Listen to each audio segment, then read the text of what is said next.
Howdy folks, here working on my 05 Tacoma.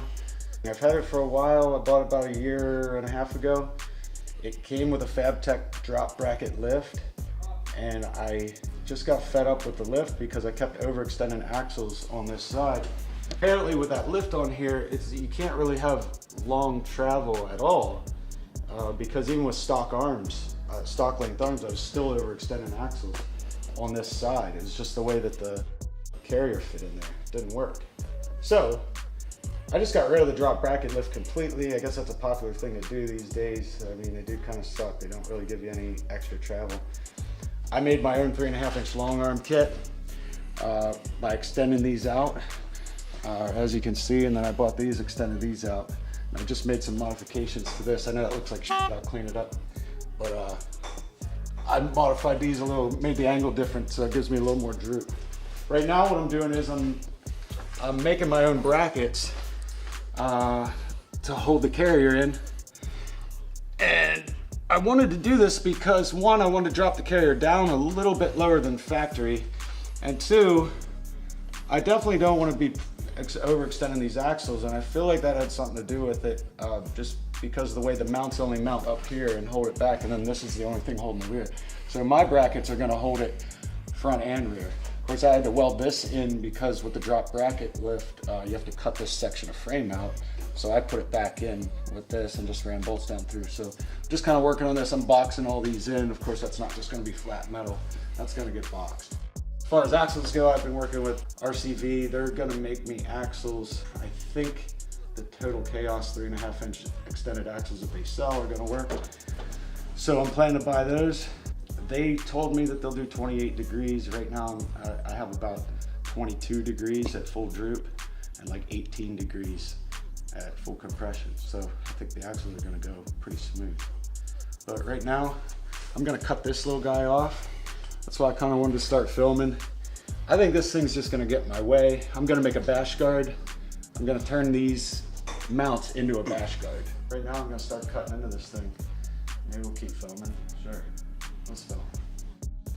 Just got to cut through the welds here a little bit and then knock that off there with a hammer. I don't even know why that's on there. I guess it's a jack point. But I think it's going to be in my way. I know it's going to be in my way, so it's got to go.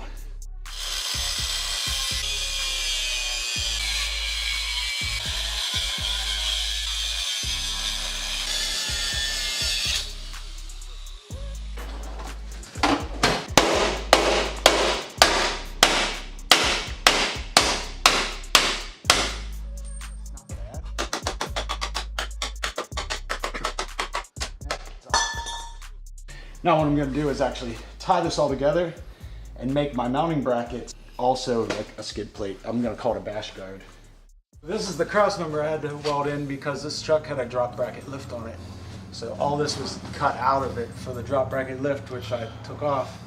So I'm just welding this in now. This is 1 by 3 inch box, it's like 1/8 inch thick wall that I cut some holes in to mount this skid plate / carrier bracket.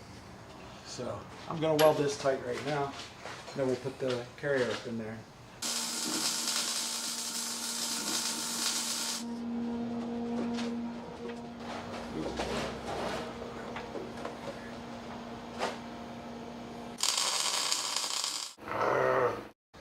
Skipped a couple hours of fab work, but just before I bolt this carrier back in, I figured I'd show you what I built here. And this is basically a bracket that will hold this thing front to back rather than the original bracket that would just have a hole here and just hold it here. Mine's going to go all the way to the back and up to this bracket that I welded in here. Now I'm going to bolt it up into the truck, and then I'll have a skid plate and a mount all in one, and that's not going to let this thing move at all, and that's what I want because movement breaks stuff. This is some self-etching primer. Get some overspray on the lens. Yeah, we don't want that. Might need help from the cameraman for this part.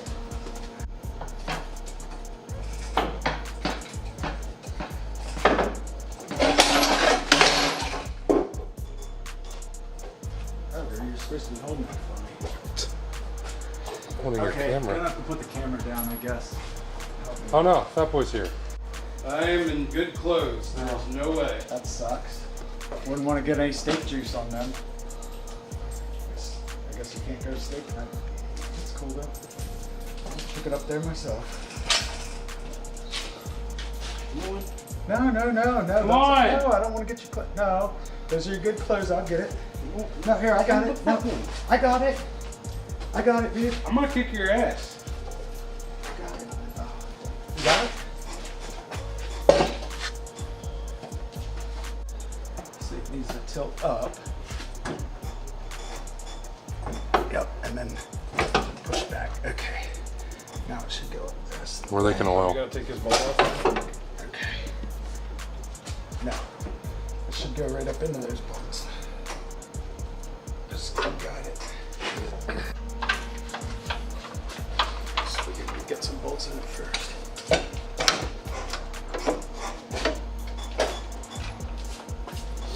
Actually, we should put them up through. So, now I just need a washer for top and a washer for bottom. Because I did not drill these holes, I torched them. So they're pretty rough. Where's my washers? 2 of them. Yeah, please.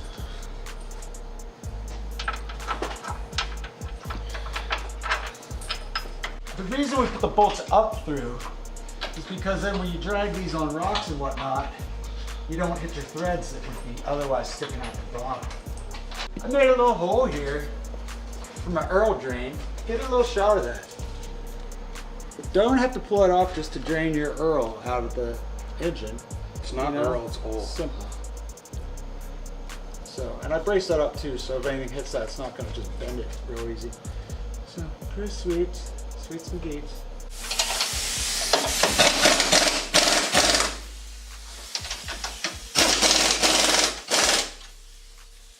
The torque spec on that is 3 ugga. Or one good solid long one.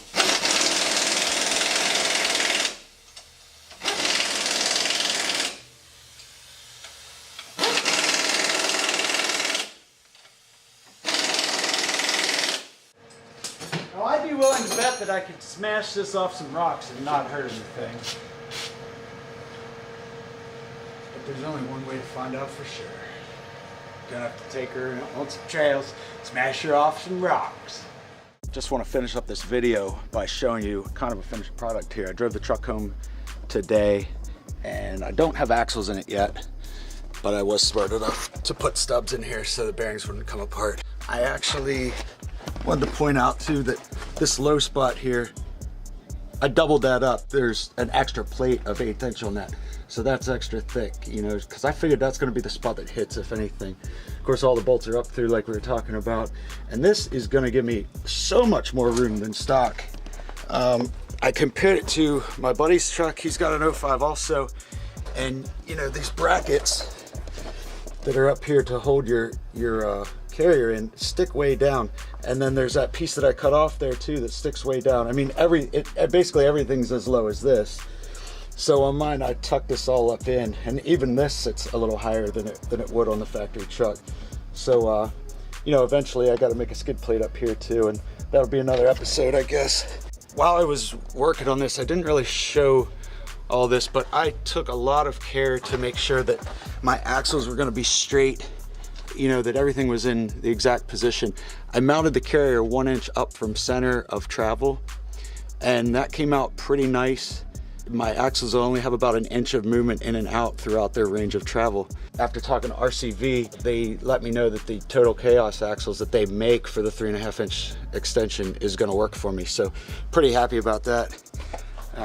That way I didn't have to order like really custom axles. They have them already made for this. Of course, most people wouldn't make their own arms like I did, but I just thought it was too easy to make them rather than to spend that much money on them. So maybe I'll go into some detail about how I made these on another episode. Subscribe to the channel, you know, and you get to see that. I'm trying to get a shot of the ground clearance on this truck. It's so much better than it was with the drop bracket lift, of course. That's really nice. I'm really happy with it. Just got to get these axles in it. And on another episode, I'll be putting trailing arms on this truck. So subscribe and stay tuned. See ya. Daddy, what's done? Filming.